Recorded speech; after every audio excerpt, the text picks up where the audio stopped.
विलासराव देशमुखांचं महाराष्ट्रासाठीचे योगदान विसरता येणार नाही. लातूरमधल्या सभेमध्ये अजित पवारांचा रवींद्र चव्हाणांवरती हल्लाबोल. शरद पवारांनी मोठेपणा दाखवल्यामुळे विलासराव मुख्यमंत्री झाल्याचंही केलं स्पष्ट.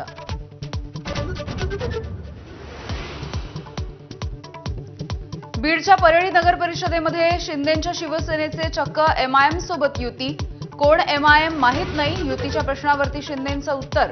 तर आता बंड आणि तत्वांच्या गप्पा थांबवा, ठाकरेंच्या शिवसेनेचा हल्लाबोल. नवी मुंबई महानगरपालिकेची 3000 कोटींची एफडी 800 कोटींवरती कशी आली? नाव न घेता गणेश नाईक यांचा एकनाथ शिंदेंवरती पुन्हा एकदा हल्लाबोल. सिडकोमध्ये बिल्डरांचे दलाल असल्याचाही आरोप.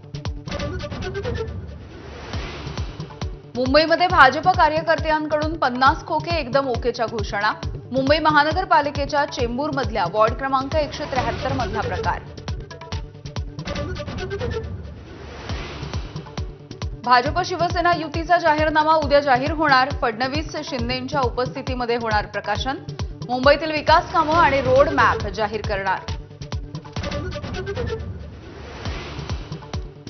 भाजपमधून बंडखोरी करत अपक्ष उभे असलेल्यांवरती कारवाईचा बडगा. नागपूरमध्ये 32 पदाधिकाऱ्यांची हकालपट्टी. मुंबई, जळगाव आणि सोलापूरमध्ये देखील कारवाई. मुंबईवरून ठाकरे आणि भाजपमधला संघर्ष टोकाला.